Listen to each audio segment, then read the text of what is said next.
Hello! If you're new to my channel, let me introduce myself. My name is Julia Billig. My hobby is studying European history and art. The most interesting period for me is from the 11th to the 17th century. During my travels, I write travel notes, and each of my journeys is thematic.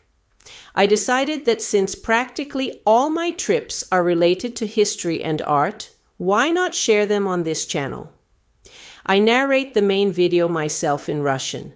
For English and German narration, I use artificial intelligence to spare you from my accent. Please like if you enjoyed it, and I'll be happy if you share my stories with your friends. So let's begin. The second day promised to be rainy and gloomy, but turned out successful and bright. The plans included a walk from the hotel through St. James's Park to Westminster Abbey, a long-awaited visit to St. Margaret's Church, a quick look at Big Ben and Parliament, and if possible, ending the day at the National Gallery, where I needed to take many photos for a children's brochure about the museum. From the hotel on Piccadilly, I walked to St. James's Park, past the memorial to the Guards Brigade, who died in the Crimean War of 1853 to 1856. This is one of London's most impressive military monuments, though less known to the general public. The monument was erected in 1860 at Waterloo Place. It was created by sculptor John Bell, commissioned by officers and soldiers of the Guards regiments. The memorial consists of bronze figures of 3 guardsmen in greatcoats, representatives of the 3 oldest infantry regiments of the British Army, who suffered devastating losses in the battles of Inkerman and Balaclava. The bronze for the sculptures was cast from captured Russian cannons. This has deep meaning. Metal once intended for war was transformed into eternal memory of the fallen. The pedestal bears the names of major battles: Alma, Balaclava, Inkerman, Sevastopol. The losses of British Guards regiments in the Crimean War were truly horrifying. Many regiments lost up to half their personnel, not only in battles, but also from disease and terrible supply conditions. Interestingly, this memorial became one of the first in Britain where soldiers are depicted not in dress uniform, but in field dress, emphasizing the realism and humanity of war memory. With outstretched arms, this is the figure of honor holding laurel wreaths. Imagine, this is the first monument dedicated to all ranks in the army, including soldiers. Previously, monuments were erected only in honor of officers. Nearby are 2 more monuments, one of which is dedicated to Florence Nightingale, the legendary British nurse who revolutionized medical care and became a symbol of mercy through her work during the same Crimean War. This is the work of sculptor Arthur George Walker, erected in 1915. Florence was born into an aristocratic family and received an excellent education, which was rare for women of that time. Against her parents' wishes, who wanted a traditional marriage for her, Florence chose the path of serving the sick. In 1854, when the British press wrote about horrifying sanitary conditions in Crimean military hospitals, she set off to Scutari, a district of Istanbul, with a group of 38 nurses. What she discovered in the hospital exceeded the darkest expectations. Soldiers lay on bare floors, sewerage didn't work, rats swarmed everywhere, and mortality reached 42%. This is simply horror. Nightingale immediately began a campaign to restore order, organized cleaning, provided clean linen, improved ventilation and nutrition. Thanks to her efforts, mortality dropped to 2%. To 2%, just imagine how many lives she saved. She was nicknamed the Lady with the Lamp. She walked through the wards at night with a kerosene lamp, checking patients' conditions. This image became a symbol of selfless care for the sick. After the war, Nightingale didn't stop there. She founded the world's first nursing school at St. Thomas's Hospital in London in 1860, wrote fundamental works on sanitation and statistics. She was a talented mathematician, and even consulted on healthcare reform in India. Amazingly, she spent most of her life after Crimea as an invalid, possibly having contracted tropical fever. Nevertheless, she continued active work from her home, influencing the medical policy of the empire. The second statue is of Sidney Herbert. He was Secretary of War during the Crimean War and was the one who sent Florence Nightingale to the combat zone in Scutari. Behind the memorial stands an equestrian statue of Edward VII on a high pedestal with beautiful bas-reliefs. This is the work of Australian sculptor Bertram McKennell, created between 1912 and 1921. Edward VII's mother was Queen Victoria, and his son was George V, cousin of Nicholas II, the last Russian Tsar. Family meetings of European monarchs of that time resembled family gatherings. Everyone was related to each other. Edward was an active Freemason and even Grand Master of the United Grand Lodge of England. This helped him in international contacts, since many European leaders were also Freemasons, something like an ancient LinkedIn, only with more mysterious handshakes. He was even called Uncle of Europe, and not only because he was actually uncle to half of Europe's rulers. He personally did much to create the Entente, uniting Russia, England, and France in World War I. He reformed the British Navy and military medical service. He did much good for industrial and technical progress in England, not bad for a man his mother considered a frivolous playboy. He became the first British monarch to use automobiles for official travel, and one of the first to use the telephone for state affairs, and this in an era when many aristocrats were suspicious of new technologies. Edward was surprisingly progressive. Behind him stands the tall column of the monument to Frederick, Duke of York. The monument to the Duke of York at Waterloo Place is a joint work of two outstanding masters, column architect Benjamin Dean Wyatt. This is a famous English architect who created the design of the magnificent granite column in Tuscan style. Statue sculptor Sir Richard Westmacott. He was a member of the Royal Academy of Arts. Frederick, Duke of York, was once Commander-in-Chief of the British Army and carried out reforms that made the army more combat-ready. Frederick modernized the military system, improved soldiers' service conditions, and created the Royal Military College at Sandhurst. It's evident that soldiers loved him greatly, since money for the monument was collected as donations from soldiers equivalent to their daily wages after his death in 1827.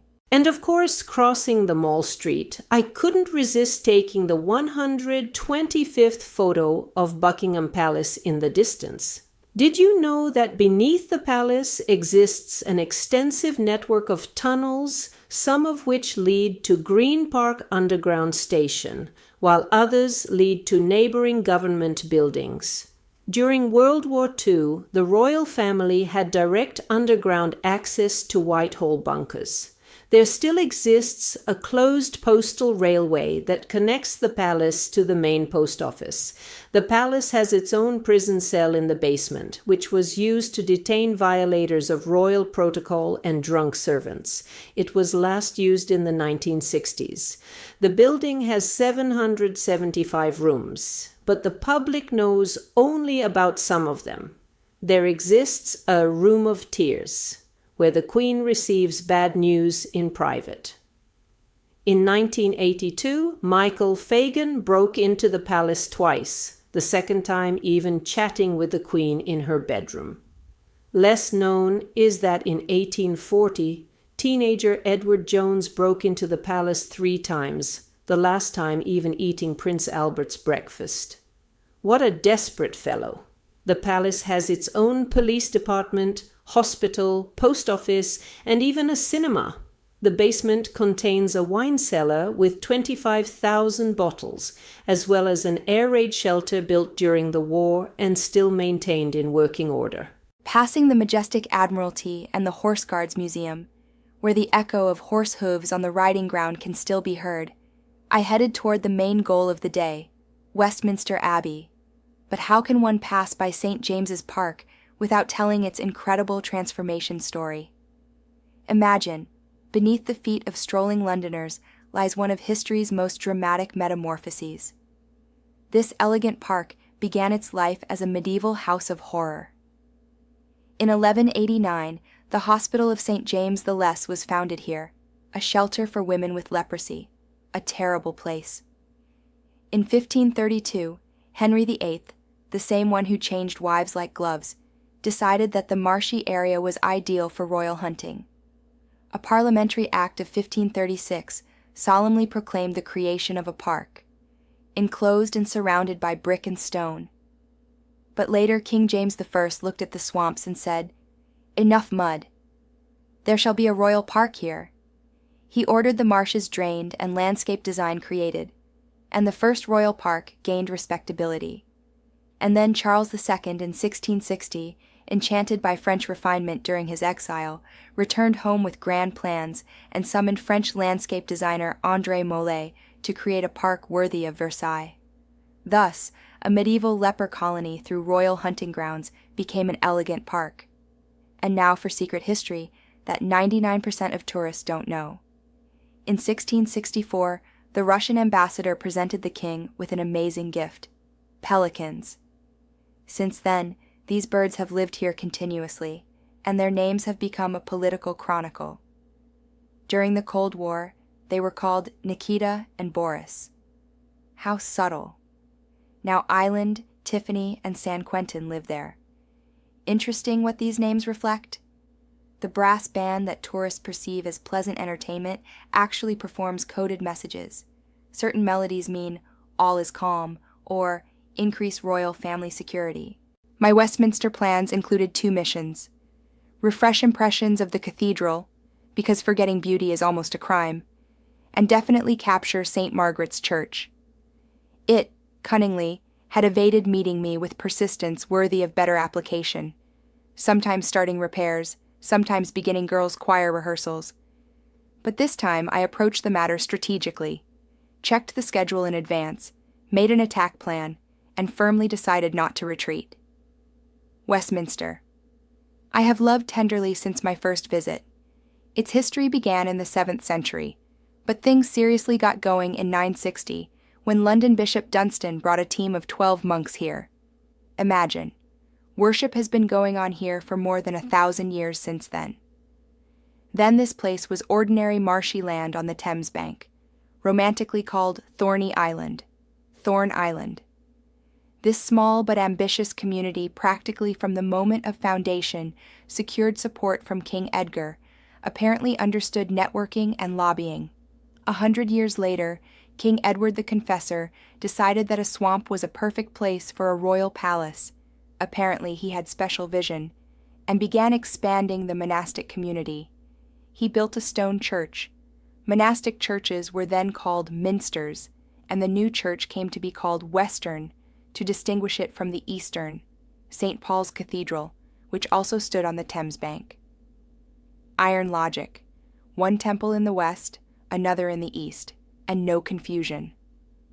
When Edward the Confessor was canonized, this fundamentally changed the abbey's fate. His body was solemnly transferred to a tomb, and Westminster instantly became a pilgrimage site. Most of today's building was constructed under Henry III in 1245 to 72. The basis was the newly popular French Gothic style. With the expansion of the abbey, and thanks to constant crown attention, Westminster became one of Britain's richest and most influential monasteries. It was constantly expanded and decorated, and now the temple's architecture contains both French and English Gothic elements. This building is an example of excellent and very successful combination of these two styles. It was built from stone imported from France and marble from Dorset, England.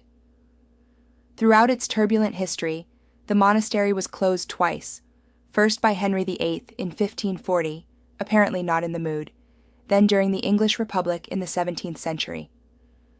Status changed, name changed, from Westminster Abbey to Collegiate Church of St. Peter at Westminster. Bureaucrats loved long formulations even then. The interior suffered especially during the Reformation.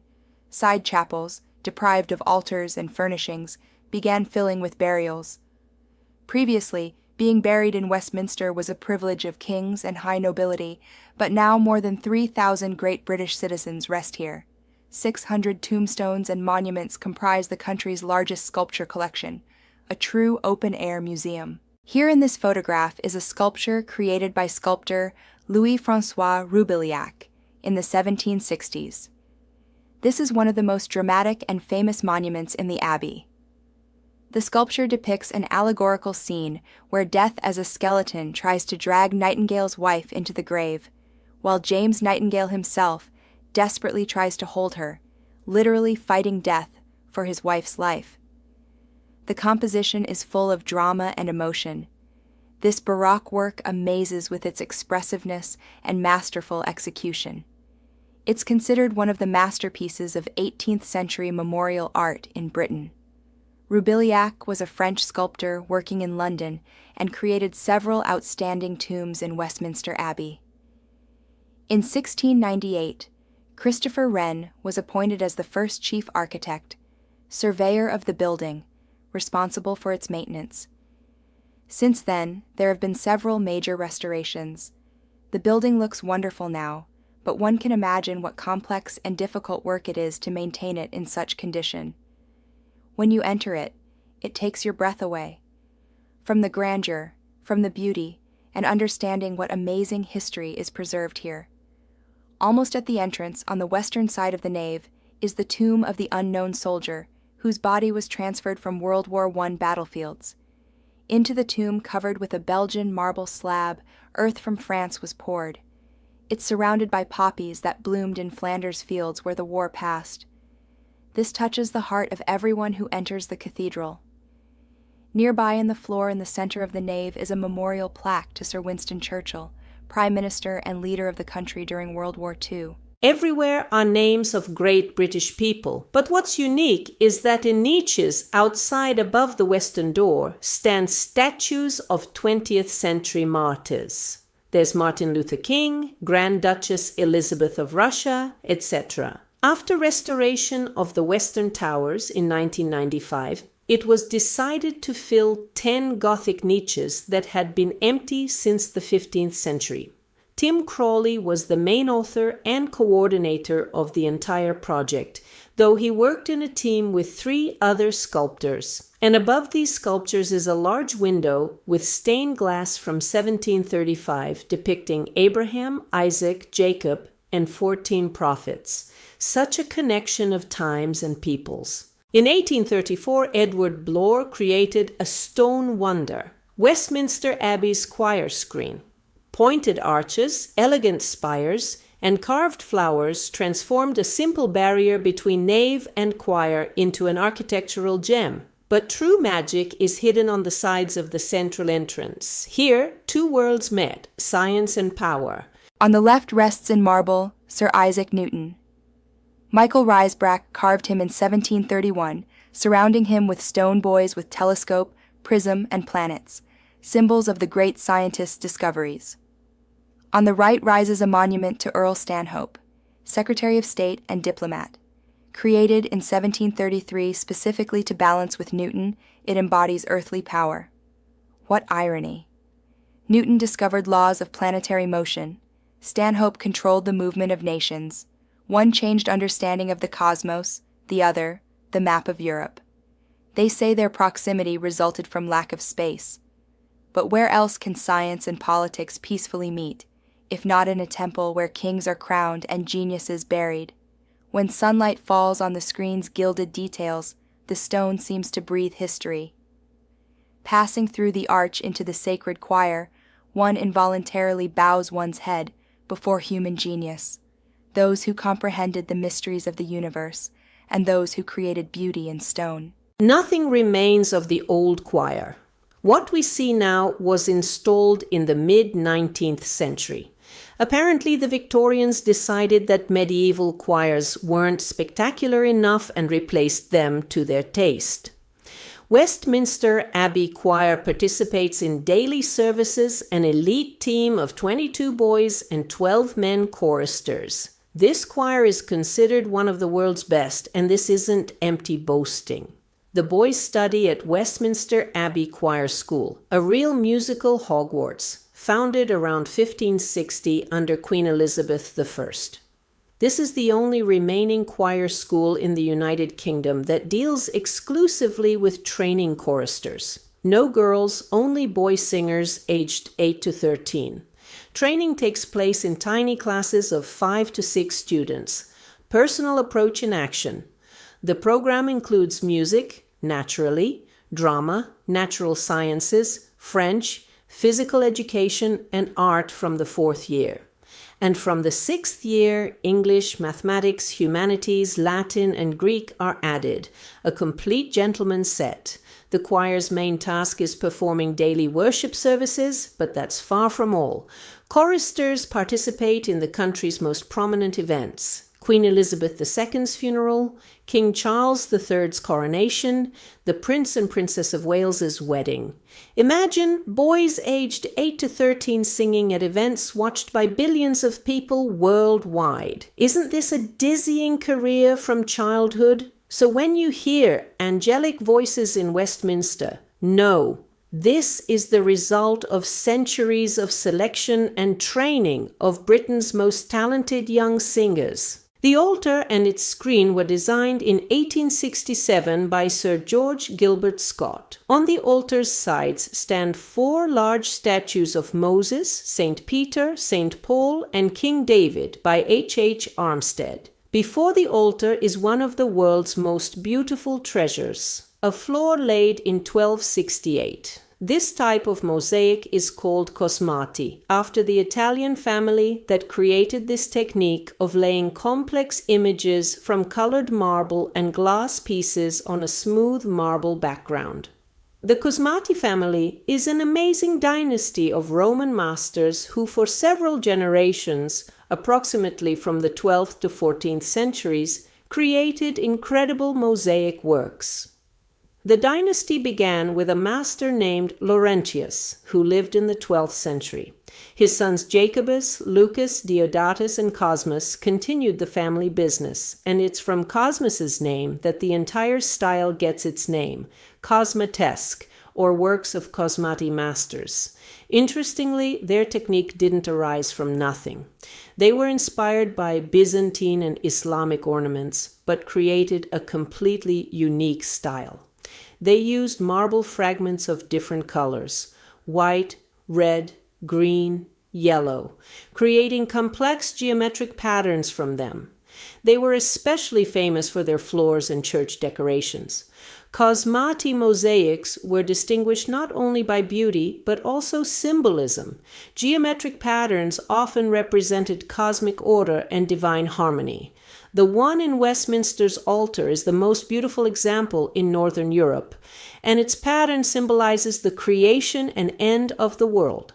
Another such cosmati example is in Edward the Confessor's chapel behind the altar. Unfortunately, all this beauty can only be seen from above. When you approach the altar screen, the mosaic is poorly visible. It's right by the altar that all coronations have taken place for centuries. Behind the altar is a mosaic of the Last Supper, which was designed by J.R. Clayton and executed by Antonio Salviati. The inscription above reads, "The kingdoms of this world are become the kingdoms of our Lord and of his Christ."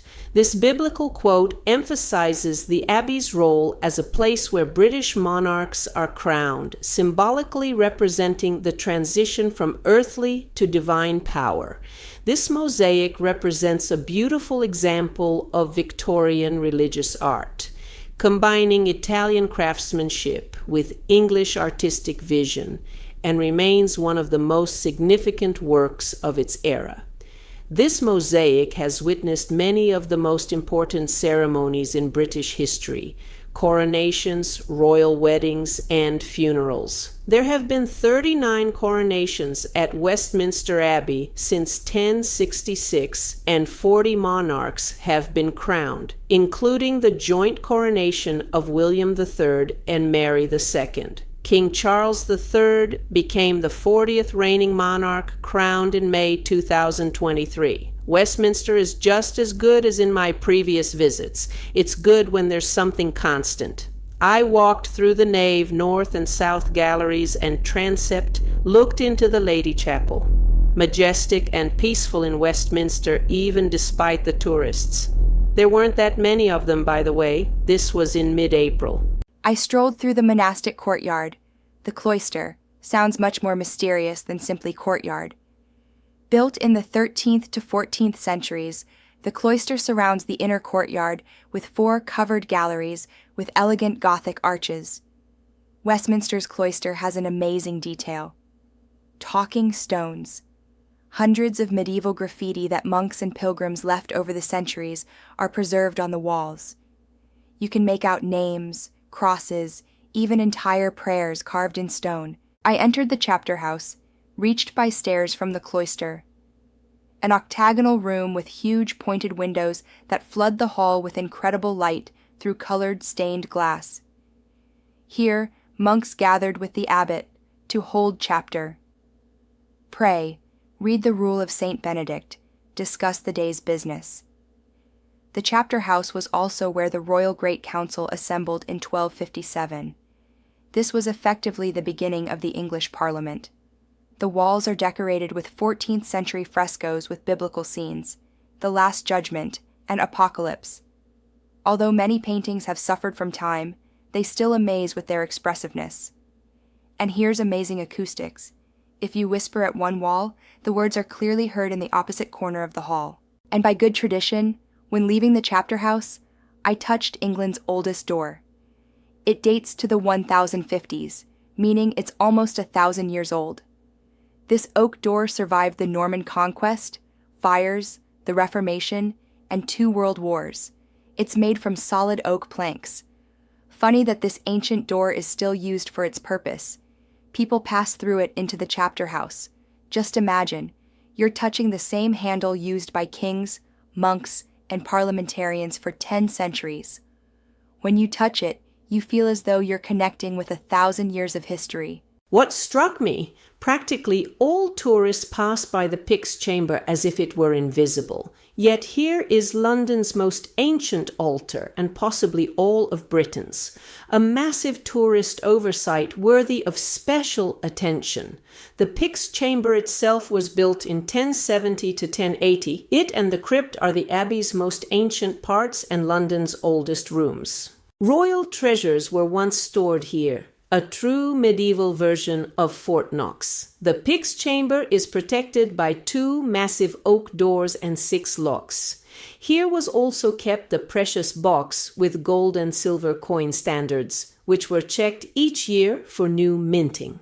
Interestingly, the Pyx Chamber not only stored treasures, but also served as the royal vestry. Here, coronation clothing and regalia were prepared. And in the 12th century, one of the first royal libraries with manuscripts and chronicles was located here. When Henry III decided to rebuild the abbey in the 13th century, he specifically preserved the Pyx Chamber untouched. Even kings understood the value of millennial history. And also, in the cloister's south gallery rest 3 tombs of Westminster's first abbots, the Abbey's oldest burials. The relief portrait of Gilbert Crispin, abbot from 1085, is probably the country's oldest portrait image. This Gilbert was not only a church figure, but also a prolific writer, author of theological treatises, and the first to describe medieval London's Jewish community. But the most exciting was ahead. I had bought tickets in advance to the Queen's Diamond Jubilee Galleries in the Western Tower, the first serious addition to the Abbey in 350 years. The galleries opened in honor of Queen Elizabeth II's Diamond Jubilee, and this is a real architectural event. The adventure begins with climbing a spiral staircase or taking the elevator if you prefer comfort. Each floor is literally a step back in time, a journey through centuries. You ascend to the Triforium. The Triforium is the middle floor of a Gothic cathedral between the lower arches and upper windows. A narrow gallery inside the wall where tourists usually aren't allowed, but here, please, enjoy, through hundreds of leaded windows, open views of Parliament that poet John Betjeman called the best in Europe. And I understand him perfectly. From 16 meters high opens a panorama that throughout history only a few chosen ones have seen. Below spreads the Abbey's nave, where 40 monarchs were crowned. To the right towers Parliament, where their descendants rule. To the left, you can see the ancient chapter house where monks prayed 800 years ago. This isn't just a view. This is living history spread before you like an open book. Imagine you stand where medieval masons once stepped, building this masterpiece. Only now this is accessible not only to monks and royal architects, but also to ordinary mortals like us. Interesting point. On the triforium window frames, you can see strange signs like JJ4. Inscriptions like JJ4 and similar ones are identification numbers that were applied by Christopher Wren or his assistants in the early 18th century, when Christopher Wren was surveyor of the Abbey buildings from 1698 to 1723. At that time, Wren conducted basic modifications, including installing sturdy wooden trusses to support sagging roofs. This way, workers knew exactly where they were in this somewhat disorienting sequence of repeating elements. These markings, JJ4 and others, aren't just window numbers, but living voices of people who worked here when Newton was just discovering the laws of physics. The triforium was also used to place high nobility at coronations, as an additional viewing gallery.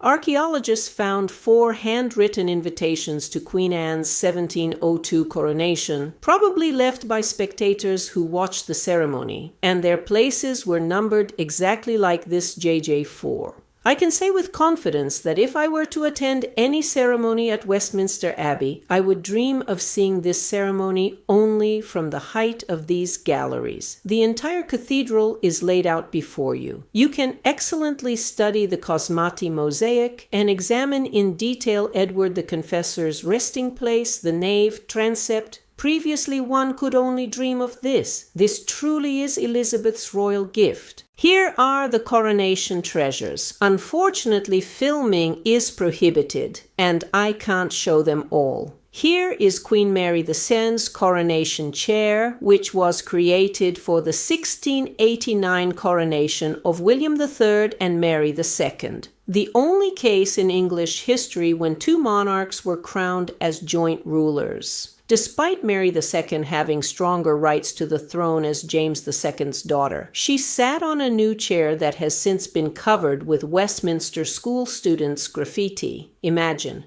2 thrones, 2 crowns, 1 empire. Royal marriage license of William and Kate.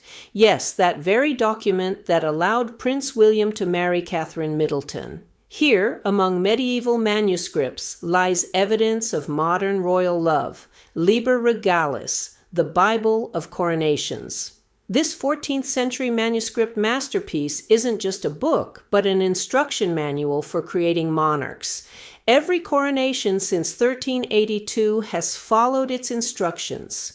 Golden sheets, colored inks, and secrets of transforming an ordinary mortal into God's anointed. And these are the best miniatures I've ever seen. They're absolutely stunning. The brightness of colors is incredible, and what I hadn't seen before is that the body image on parchment is 3-dimensional.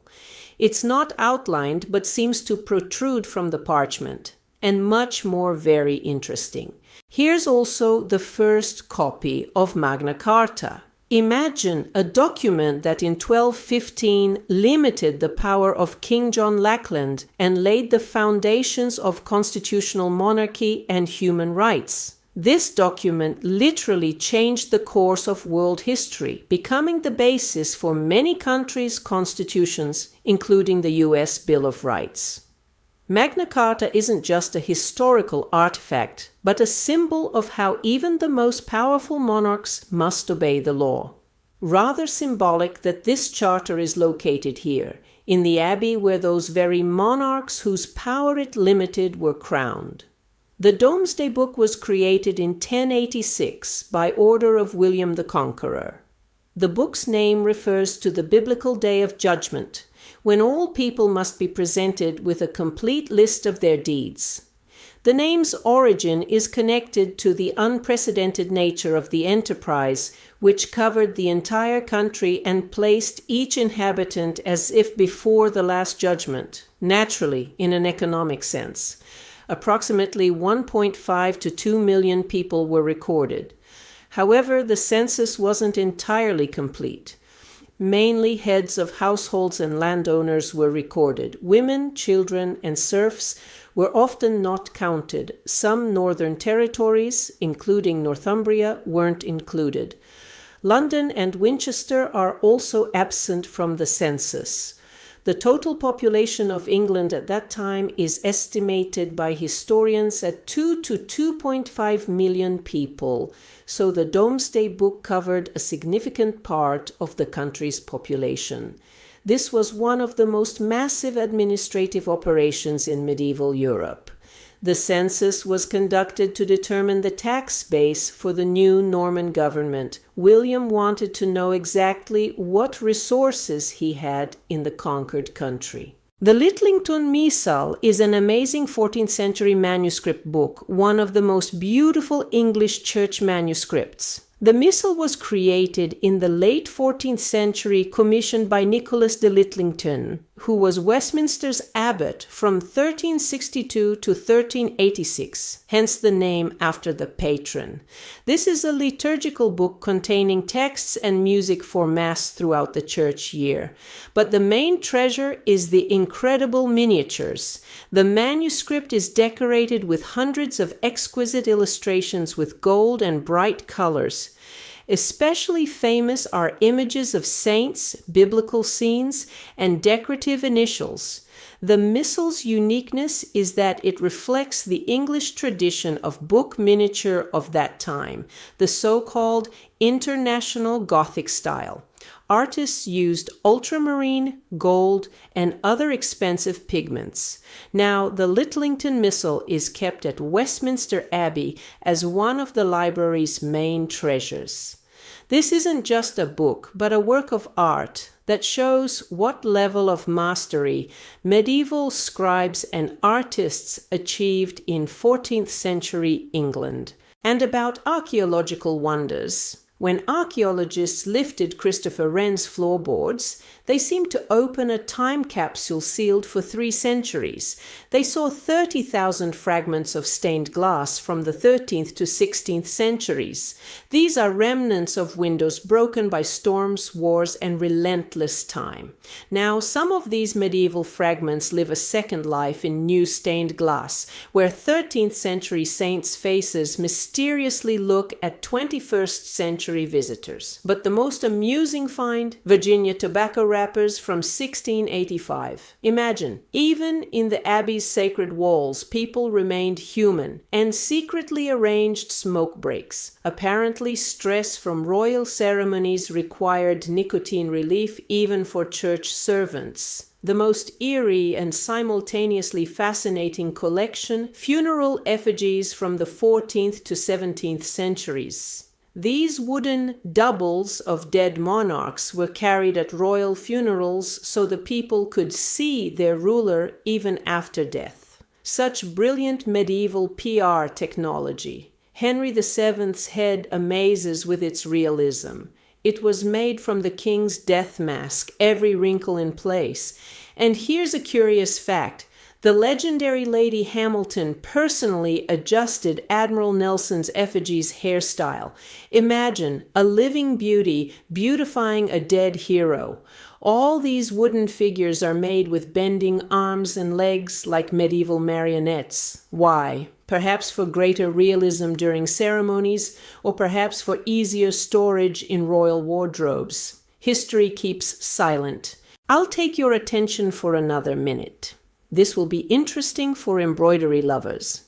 On screen, you see a photograph of wax posthumous figures of the Duchess of Buckingham and Normanby with her son Robert, Marquess of Normanby. The Duchess's skirt is incredibly fashionable for that time, made using pointe rentrée. This was an incredibly revolutionary French tapestry weaving technique that appeared in the 17th century and radically changed possibilities of artistic expression in woven works. The new technique allowed achieving painterly plasticity. Faces became three-dimensional. Drapery folds got natural play of light and shadow. It's difficult to name the exact inventor, but the technique was perfected by masters of the Royal Gobelins Manufactory in Paris under Louis XIV. Jean Lurçat particularly distinguished himself, perfecting this technique in the 17th century. Thanks to Pointe-Rentrée, French tapestries came to be perceived as painting with thread. They could convey not only subject matter, but also the finest nuances of light-shadow modeling, which was inaccessible to earlier weaving techniques. Having satisfied my endless curiosity, I headed to St. Margaret's Church. I couldn't get in there immediately. It was closed.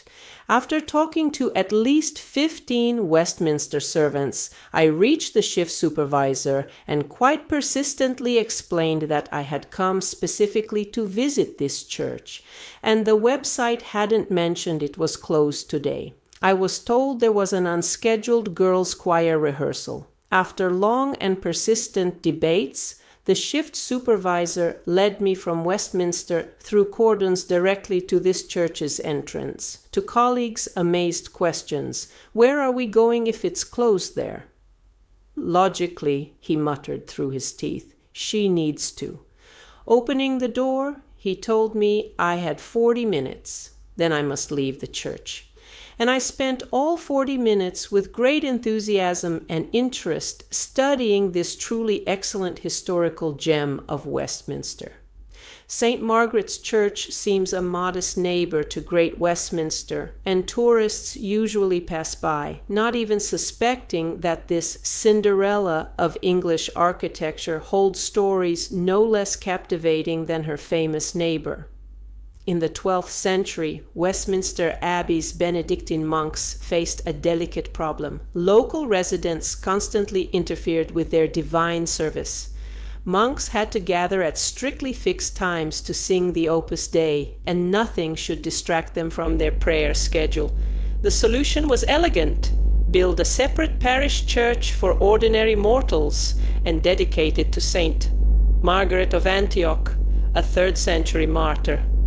It turned out to be something like buying off the people while monks could peacefully engage in the high cuisine of spirituality. From 1486 to 1523, King Henry VII ordered the church to be completely rebuilt, and it became truly the farewell gift of Catholic tradition. It's called the last church in London decorated in Catholic tradition before the Reformation.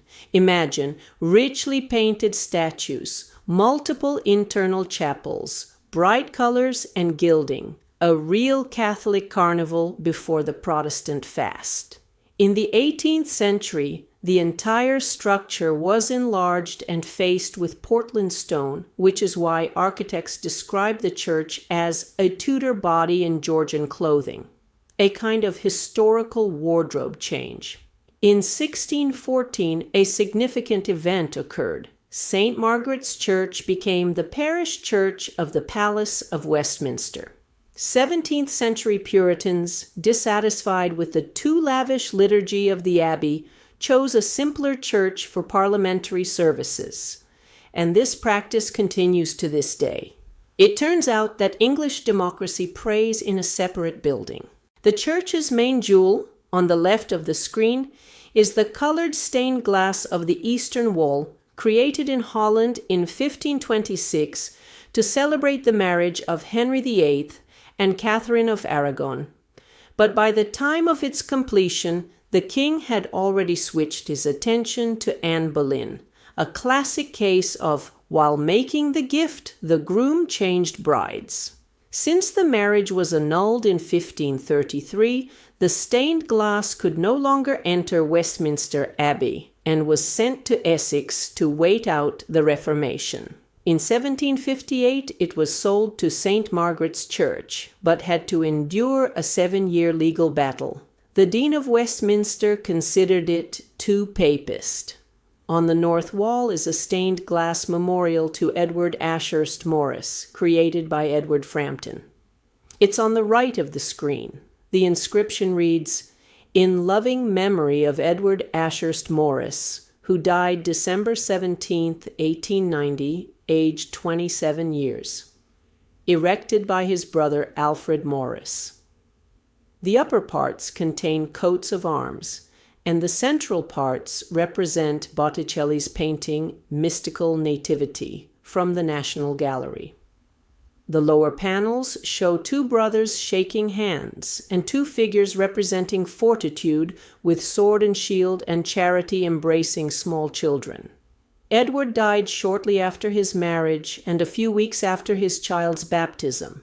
William Caxton, the English first printer, is also buried in this same church. I mentioned him in the previous video. St. Margaret's Church witnessed amazing unions, such as John Milton, 1656, author of Paradise Lost, and Winston Churchill, 1908, future savior of the nation, who also married here. And this church is also famous for its medley of monuments of the most diverse styles. From simple boards to complex statues and verbose epitaphs, they present fascinating glimpses into past lives and are really worth a slow walk through the church to read them all.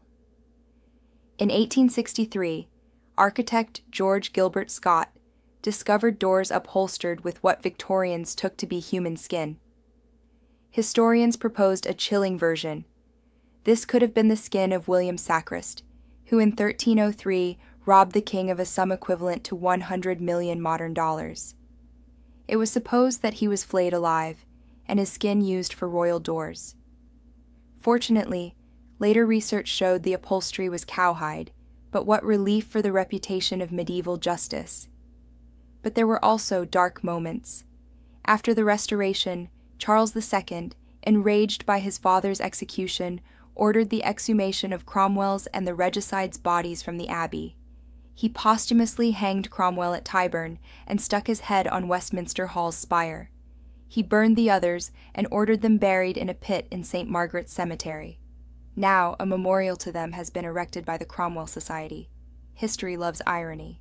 Throughout the church, you encounter the portcullis, a grated door in medieval castles and fortresses that was lowered from above to block entrance, one of the most recognizable details of defensive architecture. This is the symbol of the House of Commons. It symbolizes that the House of Commons is a barrier between monarchical power and the people, protecting citizens' rights and interests. The portcullis is everywhere here, on kneeling cushions, carvings, and doors.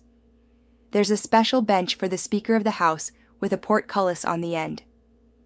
Winston Churchill brought the House of Commons here to pray with gratitude for the end of World War II.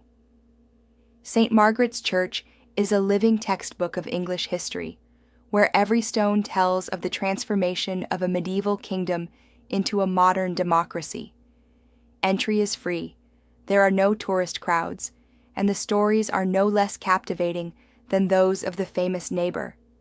And of course, when I was leaving Westminster, all the staff said very cheerful goodbyes to me. Then I went to Big Ben and the Westminster Palace building, England's Parliament. Charles Barry was the project's chief architect and was responsible for the overall planning and structure of the building. Augustus Pugin was his partner and was responsible for detailed development of neo-Gothic decoration, interiors, and many architectural details.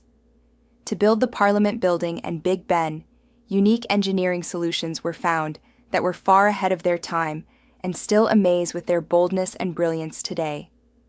First about Big Ben. It was built in 1859 and is one of Parliament's 3 towers, Victoria Tower and the tower in the middle. Big Ben's height is 96 meters and there's no elevator. That's 334 steps. No, I didn't count the steps myself, but I always check reliable sources for how much climbing is required. The clock's central bell weighs 13 tons. This is what's called Big Ben. Around it are 4 smaller bells that strike the quarter hours. Big Ben's accuracy is 2 seconds per week, which was absolutely incredible to achieve in the late 19th century. Big Ben's clock face consists of 312 opal glasses. The copper hands are as tall as a double-decker bus. Winding the clock takes an hour and a half. Besides the complexity of creating an incredibly accurate mechanism, engineers faced 2 problems. First, how to minimize wind impact on the hands, since in strong wind they turn into sails, and second, how to stabilize the building's foundation on very soft London soil. The first problem was solved using a complex system of weights turning the hand. The second, they made a concrete foundation 3 meters thick. This is what holds Big Ben. But there were difficulties even after construction completion, namely laying the underground. In 1994, workers laid a tunnel 28 meters below Big Ben, and the building began to move. To prevent Big Ben from becoming the Leaning Tower of Pisa, a solution had to be found quickly, and it was. They dug a shaft and passed long steel pipes under Big Ben. Each pipe had 600 valves through which concrete mixture was pumped into cracks under the tower. 200 tons. This successfully prevented the building's movement. Parliament. Previously, it consisted of several medieval buildings that stood by the Thames for about 1,000 years. But in 1834, an incredible fire occurred, the wooden roof of the buildings caught fire, and flames destroyed them completely. The current neo-Gothic-style building was built from 1840 to 1876. When building Parliament, it was decided to make a fire-resistant roof, and its frame was decided to be made from cast-iron plates. This was completely advanced technology, both in terms of materials and construction. Cast iron is incredibly heavy, so 7,000 cast iron tiles covering the palace, 350 tons total weight, were laid on a light but strong rafter system. They exert very little pressure on the walls and form a very reliable structure. The roof was protected from fire. Another amazing engineering task was solved in building the structure itself. The fact is that there wasn't enough land for construction, and builders decided to take part of the land from the Thames. First, 2 rows of wooden piles were driven in, 11 meters high each. Then they covered the piles with steel sheets, creating a double barrier. After this, the space between piles was filled with clay to make a waterproof wall.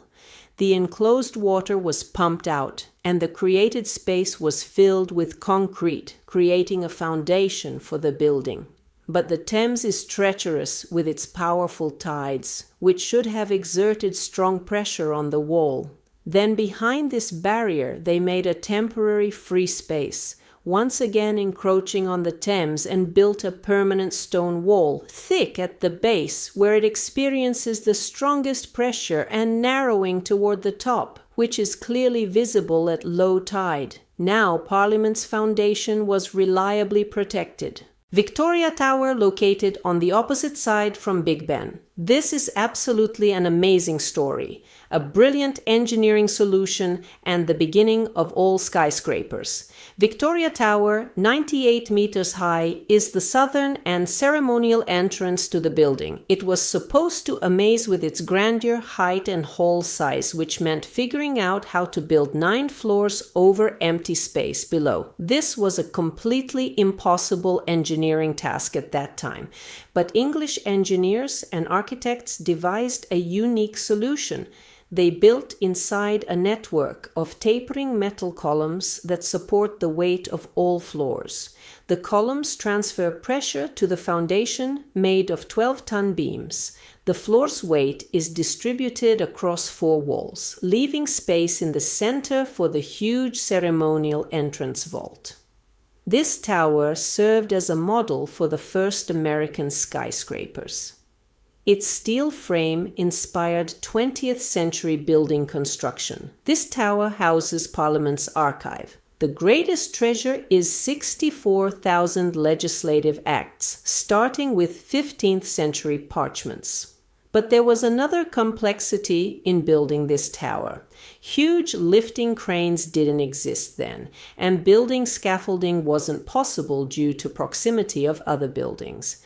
Then a huge lifting platform was built, and the tower began to be constructed from inside.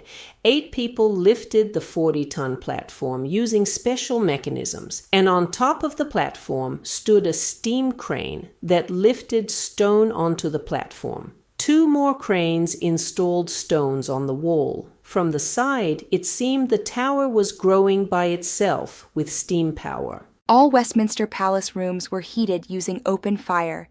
But how to do this without filling all rooms with smoke? Right in the palace center is an interesting invention, a tower with a spire. It's clearly visible right in the center of the photograph. This spire is actually a chimney. It rises above Parliament's central hall. Warm air from rooms below rises through an opening in the roof. This creates an updraft pulling smoke from the room through 16 openings distributed around the tower and 32 open windows. This ventilation system was unparalleled in the world at the time of creation. Today the chimney is closed, but it's maintained in working order, despite the fact that now the ventilation and heating system has been changed to a more modern one. I finished my day at the National Gallery, but since I only had 3 hours left until closing, I spent them all in the halls of 1260 to 1550. This was simply the cherry on top, and since I decided to write a small brochure for children about the National Gallery, I wasn't just moving from one painting to another, but deciding what I would talk about and what could be skipped, and I photographed all selected paintings. I barely managed to fit into 3 hours and was escorted to the exit by museum guards as I was the last visitor. Leaving the gallery and walking 100 steps, I realized I was about to collapse on the asphalt. I had no strength. Nearby was a Japanese restaurant, and judging by how full it was, you had to reserve a place in advance. There was no way back. I entered and was immediately told I had no chance. They were absolutely full until closing. But looking at me, an elderly Japanese woman quietly said, "Wait a little. We'll bring an additional chair and I'll seat you at the bar." A kind woman. The restaurant was excellent. I highly recommend Macchia near Trafalgar Square. Dinner at this restaurant became a perfect ending to a rich day, when the kindness of strangers added warmth to impressions from historical discoveries and our tea.